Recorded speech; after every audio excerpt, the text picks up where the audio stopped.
2026년 3월 4일 세계 에너지 시장에 핵폭탄이 터졌습니다. 호르무즈 해협 봉쇄. 전 세계 원유 해상 수송량의 20%가 지나는 그 길이 완전히 막혀버렸습니다. 우리나라 원유 수입의 70%가 저 해협을 통해 들어오기 때문입니다. 안녕하세요. 경제학과 95학번입니다. 지난 두 편에서 한국이 석유 한 방울 없이 세계 석유 수출 강국이 된 이야기를 했죠. 오늘은 그 이야기의 가장 긴박한 챕터입니다. 호르무즈가 막힌 지금 대한민국은 어떻게 살아남고 있는가? 이란과 오만 사이에 있는 이 좁은 바닷길, 가장 좁은 구간의 폭이 고작 33km입니다. 그런데 이 좁은 바닷길로 하루에 2천만 배럴의 석유가 지나갑니다. 이 길이 막히면 세계 에너지 공급망의 심장이 멈추는 겁니다. 2026년 2월 28일 이란의 최고 지도자가 암살됐습니다. 중동 전체가 순식간에 화약고가 됐습니다. 이란 혁명수비대는 즉각 호르무즈 해협 봉쇄를 선언했습니다. 배럴당 50달러 수준이던 유가가 순식간에 120달러를 돌파했습니다. 봉쇄 이후 한국이 받은 첫 번째 청구서는 가혹했습니다. 한국은 원유 수입의 70%를 중동에서 들여옵니다. 그중 호르무즈를 통과하는 물량이 65% 이상. 국내 휘발유 가격이 리터당 2,500원을 훌쩍 넘었습니다. 정부는 즉각 석유 최고 가격제를 발동했습니다. 아프리카 희망봉을 우회하는 길이 있습니다. 하지만 항해 거리가 2배로 늘어납니다. 운송 시간은 3주에서 6주로 늘어납니다. 운임은 폭등하고 보험사들은 전쟁 위험 구역 보장을 거부하기 시작했습니다. 그런데도 한국은 이 길을 뚫었습니다.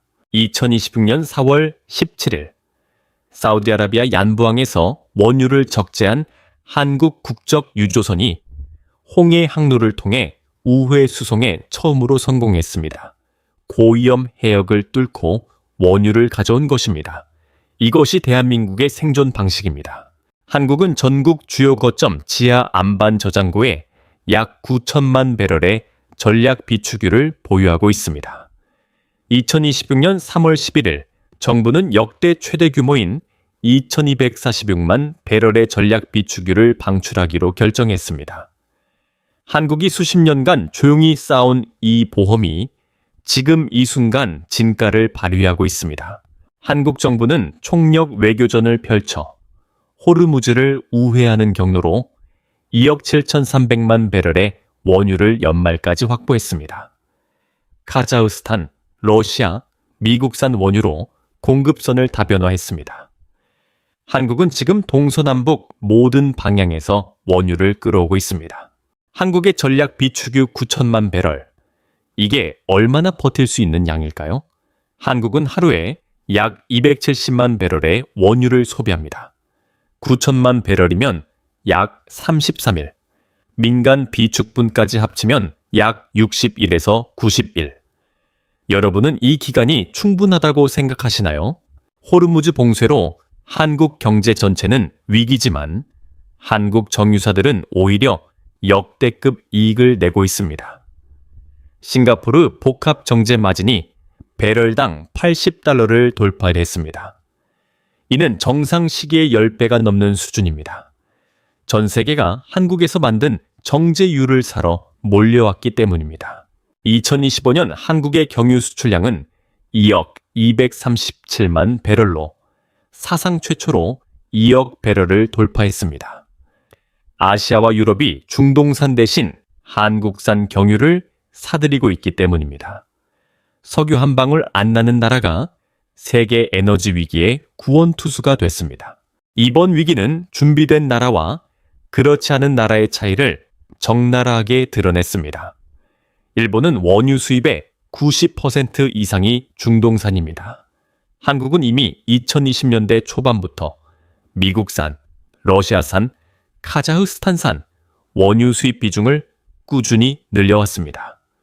준비가 경쟁력입니다. 한국의 전략 비축 시스템은 전국 주요 거점에 분산 배치된 지하 안반 저장고입니다. 군사적 공격에도 안전하고 지진과 같은 자연재해에도 끄떡없습니다. 봉쇄선언 일주일 만에 방출 결정. 이것이 대한민국의 위기 대응 속도입니다. 한국의 또 다른 비밀무기, 국가 간 비축유 수합 협정입니다. 위기 상황에서 해외에 비축된 한국의 원유를 먼저 쓰고 나중에 갚는 방식입니다. 이것은 단순한 석유 비축이 아닙니다. 에너지 외교의 정수입니다. 유가 120달러가 한국 경제에 미치는 영향을 살펴봅시다. 한국은 연간 약 10억 배럴의 원유를 수입합니다. 유가가 배럴당 50달러일 때와 120달러일 때의 차이는 연간 70조 원의 추가 지출입니다. 이 돈이 고스란히 한국 경제에서 빠져나갑니다. 석유 위기는 정유 산업에서 끝나지 않습니다. 나프타 가격이 폭등하면 석유화학 공장이 멈춥니다. 석유화학 원료가 부족하면 반도체 소재, 자동차 부품, 합성 섬유가 모두 영향을 받습니다. 위기와 기회가 동시에 찾아오는 것이 에너지 위기의 특성입니다. 호르무즈 봉쇄 선언 후 36시간 이내에 정부는 에너지 수급 비상대책 회의를 소집했고 전략 비축유 방출, 유가 상한제, 대체 수급 협상 삼각 전략을 동시에 가동했습니다. 이 속도가 가능했던 이유는 단 하나, 사전에 준비된 매뉴얼이 있었기 때문입니다. 에너지 안보란 무엇인가? 첫째, 다변화. 둘째, 비축. 셋째, 기술. 넷째, 외교. 한국은 이 네 가지를 모두 갖추고 있습니다. 완벽하지는 않지만 세계에서 가장 잘 준비된 비산유국 중 하나입니다. 2026년 4월 현재 한국의 상황을 정리해 드리겠습니다. 전략 비축유 2246만 배럴 방출 완료. 홍해 항로 첫 성공. 2억 7,300만 배럴 확보. 정제 마진 80달러 이상 유지. 한국은 위기 속에서도 버티고 있습니다. 호르무즈 해협 봉쇄. 이것이 단순한 이란과의 분쟁일까요? 미국은 호르무즈 해협을 통해 중국의 에너지 공급을 압박하는 전략을 구사하고 있습니다. 석유는 단순한 에너지가 아닙니다. 석유는 힘입니다. 패권 전쟁의 가장 오래된 무기입니다. 중국은 이란과의 에너지 협정을 강화하고 러시아산 원유 수입을 대폭 늘리고 있습니다. 한국은 미국의 동맹국이면서 동시에 중국 최대 무역 파트너 중 하나입니다. 에너지 외교에서 한국은 어느 편도 들 수 없는 위치에 있습니다. 이번 위기는 한국에게 중요한 메시지를 전달했습니다. 석유 의존에서 벗어나야 한다는 것. 이재명 정부는 호르무즈 봉쇄 직후 2030년까지 재생에너지 100기가와트 목표를 향해 태양광과 풍력 투자를 대폭 확대하기로 했습니다. 위기가 전환의 속도를 높였습니다. 역사를 보면 패턴이 보입니다. 2973년 1차 오일 쇼크, 2979년 2차 오일 쇼크, 2026년 3차 오일 쇼크. 매번 위기가 올 때마다 한국은 더 강해졌습니다. 이번에도 위기를 기회로 바꿀 것입니다. 호르무즈 봉쇄 사태. 한국은 잘 대응하고 있다고 생각하시나요? 잘 대응하고 있다. 더 빨리 움직였어야 했다. 잘 모르겠다. 그리고 한국이 에너지 독립을 이루는 시기가 언제가 될 거라고 생각하시나요? 댓글로 여러분의 예측을 들려주세요.